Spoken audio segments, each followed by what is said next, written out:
السلام علیکم، live with Shiraz کے ساتھ میں ہوں شیراز احمد شیرازی۔ آج کے ولاگ میں بات کریں گے ایران کی جانب سے جو اسرائیل پر حملے کیے گئے ہیں اس تمام تو صورتحال پر، کس طرح ایران نے حملے کیے اور ایران اور اسرائیل کے درمیان کون کون سے ممالک ہیں، کیا کچھ ہوتا رہا۔ ہمارے ساتھ انور عباس موجود ہے، وہ ان تمام تر معاملات کو دیکھتے بھی ہیں۔ اگر ہمیں بتائیے گا، ایران نے آخرکار ہم دیکھ رہے ہیں کہ بہادری کا، جرأت کا مظاہرہ کیا اور اسرائیل کو جواب دے دیا ہے۔ بتائیے گا کل کتنے حملے کیے گئے ہیں، کون کون سے حملے اس میں شامل تھے، اور ایران اور اسرائیل کے درمیان کون کون سے ممالک ہیں اور ان ممالک نے روکا کیوں نہیں؟ جی بالکل، پچھلے ایک ہفتہ پہلے ایران کی جانب سے یہ اعلان کیا گیا تھا کہ شام میں جو ایرانی سفارت خانہ ہے، قونصل خانہ ہے، اس پر اسرائیلی حملے کے بعد اس کا جواب دیا جائے گا اور بھرپور کارروائی کی جائے گی۔ آج انہوں نے عملی طور پہ اس کو ثابت کر دیا اور رات کو 11 بجے اسرائیلی ٹائم کے مطابق انہوں نے اپنے حملے کا آغاز کیا۔ 5 گھنٹے یہ حملہ جاری رہا اور اس دوران نہ صرف انہوں نے بلاسٹک میزائلز استعمال کیے بلکہ ڈرونز، کروز میزائل اور دیگر ایکوپمنٹ جو اویلیبل تھا وہ بھی استعمال کیا۔ اور یہ صرف ایران سے نہیں ہوا بلکہ کئی اطراف سے اسرائیل کو ہٹ کیا گیا۔ لبنان کی جانب سے حزب اللہ نے اسرائیلی ایئر ڈیفنس سسٹم کو نشانہ بنایا، حوثیز نے اسرائیل پہ ڈرون اور میزائل فائر کیے، اور ایران کے ساتھ ساتھ عراق سے حشد شعبی جو ہے پاپولر موومنٹ ہے، پاپولر ریزسٹنس، انہوں نے بھی اسرائیل کو ہٹ کیا اپنے میزائلز کے ذریعے۔ اور کل ملا کے 350 سے زائد میزائل، ڈرونز، کروز میزائل جو ہیں وہ اسرائیل پہ فائر کیے گئے۔ 5 گھنٹے کی یہ ایکٹیویٹی تھی اور پہلی دفعہ ہسٹری میں ہوا۔ ایک تو پہلی دفعہ یہ ہوا کہ اتنا طویل فاصلے پہ اتنا بڑا آپریشن ایران نے یہ کیا ہے۔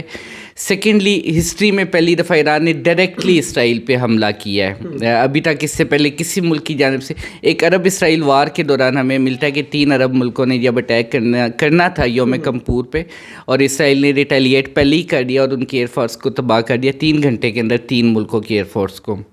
2009 میں لبنان جو ہے، 2007 میں لبنان اور اسرائیل کی لڑائی ہوئی، اس میں لبنان نے اچھی ٹف ٹائم دیا اسرائیل کو۔ اس کے بعد یہ ہمیں ہسٹری میں پہلی دفعہ ملتا ہے کہ کسی ملک کی جانب سے اتنی کامیاب کارروائی جو ہے وہ کی جائے۔ پھر سیکنڈلی جو ایک سوال لوگوں کے ذہن میں آتا ہے کہ جی آخر 350 میزائل فائر ہوئے ہیں تو کوئی ڈیمیج کدھر ہے، کوئی لوگوں کی کیجویلٹیز کی اطلاع نہیں ہے۔ تو اس والے سے چونکہ یہ ایک رسمی جواب تھا، ایران نے واشنگٹن کو آگاہ کیا تھا، مرکز کو باقاعدہ طور پہ آگاہ کر دیا تھا کہ ہم یہ علامتی کارروائی کریں گے۔ علامتی کارروائی سے مراد کہ محدود سطح پہ یہ کارروائی کی گئی اور اس میں صرف ملٹری بیسز کو نشانہ بنایا گیا۔ اور چونکہ ایک ہفتے سے ایران نے بار بار اناؤنس کیا تھا تو زیادہ تر ملٹری بیسز اسرائیل نے خالی کر رکھے تھے، بعض جگہ پہ کچھ کیجویلٹیز ہوئی، اور اسرائیل نے یہ ایڈمٹ کیا کہ ان کے بیسز جو ہیں ان کو نقصان پہنچا ہے، ان کے ڈیفنس سسٹم تباہ ہوا ہے، اور ایک جگہ شاید رن وے جو ہے وہ ہٹ ہوا ہے۔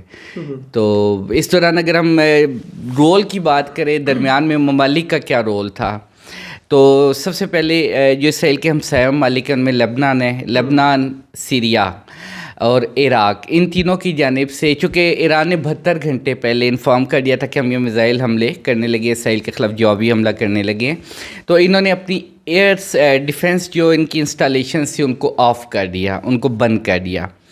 اس کی وجہ یہ تھی کہ اگر ایرانی میزائل، ڈرونز، کروز میزائل ان کی فضائی حدود سے گزرتے ہیں تو ان کے اپنا ہی ایئر ڈیفنس سسٹم اس کو نشانہ نہ بنائے۔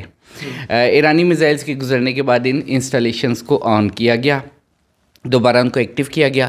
دوسری جانب اگر ہم اسرائیل کے اس کو دیکھیں کہ اسرائیل کی جانب سے کون کون سے ممالک اسرائیل کے ساتھ شامل تھے، ان میں امریکہ، فرانس، برطانیہ اور مسلمان ملکوں میں سے اردن، انہوں نے اسرائیل کا ساتھ دیا۔ اردن کی جانب سے باقاعدہ اردن فضائیہ نے اسرائیل کے اوپر جو میزائل، ایرانی میزائل اور ڈرونز آ رہے تھے، باقاعدہ ان کو نشانہ بنایا۔ برطانیہ کی جانب سے بھی یہی ہوا اور امریکہ کی جانب سے بھی، جو ان کا بحری بیڑا موجود تھا اس کی جانب سے بھی ایران کی طرف آنے والے ڈرونز اور میزائلز کو رستے میں تباہ کرنے کی کوشش کی گئی۔ دعویٰ اسرائیلی حکومت کا یہ کہ تقریباً 90 یا 99% میزائلز کو رستے میں تباہ کر دیا ہے، لیکن اس کے باوجود ویڈیوز موجود ہیں جہاں پہ وہ میزائل اسرائیل میں گر رہے ہیں، اور یہ ایک مشاہد حسین سید نے بھی یہ بات کی اور ایک دو اور بھی سینئر لوگوں کا یہ تجزیہ تھا کہ یہ 6 ماہ میں پہلی رات تھی جب غزہ پہ اسرائیلی بمباری نہیں ہو سکی کیونکہ اسرائیل خود بمباری کی زد میں تھا. آپ نے بات کی کہ اردن نے اسرائیل کا ساتھ دیا جو کہ اسلامی ملک ہے, مسلمانوں کی ملک ہے. کیا وجوہات ہو سکتی ہے کہ اردن, ظاہری بات ایک طرف سے ہم دیکھ رہے ہیں کہ پوری جو اسلامی ممالک ہے وہ کم از کم اسرائیلی حملوں کی جو اس وقت فلسطین پہ جاری ہے ان کی مذمت تو کر رہے ہیں, کچھ اور نہیں کر پا رہے, لیکن اردن نے کیوں ساتھ دیا اسرائیل کے, کیا اس میں وہ ہے؟ اچھا, اس میں ہمیں تھوڑی سی اردن کی یہ ہسٹری بھی دیکھنی پڑے گی کہ اردن واحد سب سے بڑا ملک ہے جہاں پہ فلسطینیوں کی سب سے بڑی تعداد موجود ہے. ٹرانس جارڈن کے نام سے یہ خطہ تھا. جب اسرائیلیوں نے فلسطینیوں کو فلسطین سے بے دخل کیا تو فلسطینیوں کی بہت بڑی تعداد, یعنی کہ آپ کہہ لیں اردن کی پاپولیشن کا اراؤنڈ 50% فلسطینیوں پر مشتمل ہے. وہ فلسطینی جو کہ پناہ گزین ہوئے اردن میں اور بعد میں اردن کے شہری بن گئے. پھر اس کے بعد 1980s میں جب اگین اردن کی سرزمین استعمال کی PLO نے, فلسطینین لبریشن آرگنائزیشن نے اسرائیل کے خلاف چھاپہ مار کارروائیوں کی, جو دیگر وہاں پہ پناہ گزین گروپس تھے انہوں نے اسرائیل کے خلاف جب جدوجہد کا آغاز کیا تو اس وقت اسی اردن میں فلسطینیوں کے خلاف ایک باقاعدہ آپریشن کیا گیا.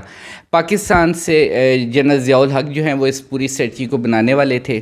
مختلف تعداد میں ہمیں فرق ملتا ہے کہ جی بعض تعداد کے مطابق کہتے ہیں کہ 30 سے 40 ہزار لوگ مارے گئے, بعض کہتے ہیں 5 سے 10 ہزار مارے گئے, لیکن کلنگس ہوئی. 3 مہینے تک یہ آپریشن جاری رہے تھے فلسطینیوں کے خلاف. تو اردن کی حکومت فلسطینیوں کے حوالے سے جو ہے وہ ایک الگ موقف رکھتی ہے. پھر اس کی دوسری بڑی وجہ یہ کہ اردن ان شروع کے ممالک میں تھا جنہوں نے اسرائیل کے ساتھ پیس ایگریمنٹ سائن کیا تھا. شاہ حسین جو کہ موجودہ شاہ حسن کے والد ہیں اردن کے سربراہ کے, انہوں نے یہ ایگریمنٹ سائن کیا تھا اور ان کے اسرائیل کے ساتھ کلوز تعلقات تھے. حالانکہ یہ وہی اردن ہے جس سے ایک زمانے میں اسرائیل کو ناکو چنے چبوائے تھے جب 3 عرب ملکوں نے اسرائیل کے خلاف ایک باقاعدہ آپریشن لانچ کیا تھا اور اسرائیل کے خلاف ایک فوجی کارروائی کی تھی. تو اس وقت اردن نے بڑھ چڑھ کے اس میں حصہ لیا تھا. اردن کی فوجیں جو ہیں وہ اچھا پرفارم کری تھی اسرائیل کے خلاف, لیکن اس کے بعد جب پیس کارڈ سائن ہوتا ہے تو اردن کی پالیسیاں ٹوٹلی 360 اینگل پہ چینج ہو جاتی ہے اور اب وہی چینج شدہ پالیسیز ہے اور اس وقت وہ اسرائیل کا کلوز اتحادی ہے. آخری سوال آپ سے کروں گا کہ ظاہری بات ہے ایران نے تو اب حملہ جو ہے وہ کر دیا ہے, اب اسرائیل کی جانب سے جوابی کارروائی بھی ہوگی, امریکہ ان کے بیک پر ہے, تو جو دیگر اسلامی ممالک ہیں ان کو کن خطرات کا سامنا کرنا پڑ سکتا ہے اور ایران کو خود کن مشکلات کا سامنا ہوگا ان حملوں کے بعد؟ دیکھیں, سب سے بڑی بات تو یہ کہ یہ جو بھی ہے سب سے اس میں 2 میجر چیزیں ہم دیکھ سکتے ہیں. ایک تو یہ کہ جو غزہ میں آن گوئنگ کانفلکٹ ہے اس میں شدت بھی آ سکتی ہے کہ جنگ کا دائرہ پھیل سکتا ہے. نیچرل ہے کہ جب اگر اسرائیل ایران کے خلاف جوابی کارروائی کرتا ہے تو ایران نے بھی انڈیا دیا کہ ہم مزید سخت کارروائی کریں گے. تو اس صورت میں ایک جنگ کا آغاز ہوگا جس میں کہ ایک نئی الائنمنٹ ہوگی. ایران, سیریا, لبنان یہ شاید ایک سائڈ پہ ہوں گے, جارڈن ایک سائڈ پہ ہوگا, اسی طرح کویت, سعودی عرب اور UAE. ان کا جھکاؤ تھوڑا سا اسرائیل کی جانب ہے, لیکن آنے والے دنوں میں پتہ چلے گا کہ یہ کس کے ساتھ کھڑے ہوں گے یا ان کا کیا رول ہوگا. دوسری جانب ہم یہ دیکھتے ہیں کہ اگر جنگ بڑھتی ہے تو یہ عالمی جنگ کی جانب بھی جا سکتی ہے. روسی فیڈریشن کے جو صدر ہیں ولادیمیر پوتن, انہوں نے آج ایک ویڈیو بیان بھی جاری دیا. انہوں نے کہ ان کیس اگر جنگ ہوتی ہے, تیسری عالمی جنگ کا آغاز ہوتا ہے, تو 2 واضح بلاک ہوں گے. اس میں روس, چین, ایران, یمن اور شاید یہی ان ممالک کا نام لیا انہوں نے کہ یہ ایک بلاک ہوگا.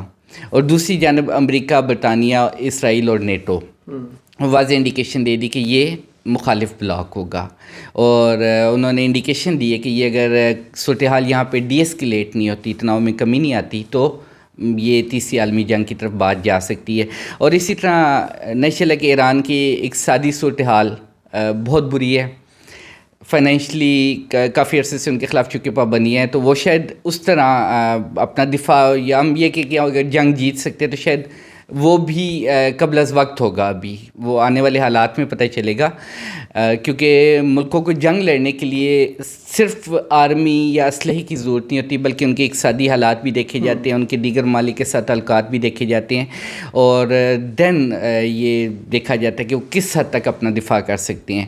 آنے والے دنوں میں پتہ چلے گا, اور یہ جنگ اگر تیسری عالمی جنگ میں تبدیل ہوتی ہے تو یہ ایک بہت بڑا ڈیمیج ہوگا پوری دنیا کے لیے, کیونکہ آگے 2 عالمی جنگوں کے نتائج جو ہیں وہ ہم ابھی تک بھگت رہے ہیں. بہت شکریہ انور عباس صاحب ہمارے ساتھ موجود تھے, اور تمام صورتحال پر انہوں نے بات کی کہ اگر یہ جنگ بڑھتی ہے تو پھر تیسری عالمی جنگ جو ہے اس کی طرح بھی یہ ایک جنگ ہو سکتی ہے اور 2 بلاک بن سکتے ہیں. اس حوالے سے انہوں نے بتایا, اس ساتھ ہی بھی جو اردن نے ساتھ دیا ہے اسرائیل کا, اس حوالے سے بھی تمام تفصیلات جو ہے آپ کے سامنے رکھتی ہے. اب دیکھنا ہوگا کہ اس حملوں کے بعد جو دیگر اسلامی ممالک ہے وہ کیا کر پاتے ہیں, اور کیا اسرائیل جو ہے وہ جس طرح غزہ کی صورتحال ہم سب کے سامنے ہے کہ وہاں پر ان کی طرف سے بمباری جاری ہے, لیکن کل یا جو آج اس طرح حملے ہوئے اس کے بعد وہاں پر اس طرح انور بھائی نے بتایا اور دیگر جو ہمارے سینئر جرنلسٹ بھی کلیم کر رہے ہیں کہ غزہ پر جو ہے اسرائیل کی طرف سے بمباری نہیں ہوئی. تو اب دیکھتے ہیں کہ ان کی طرف سے کیا کچھ ہوتا ہے, لیکن ظاہری بات ہے یہ ایک واضح پیغام تھا اسرائیل کو ایران کی جانب سے, اور اب دیگر جو اسلامی ممالک ہیں ان کو بھی اس طرح کے اقدامات جو ہے وہ اٹھانے چاہیے. اجازت دیجیے, اللہ حافظ.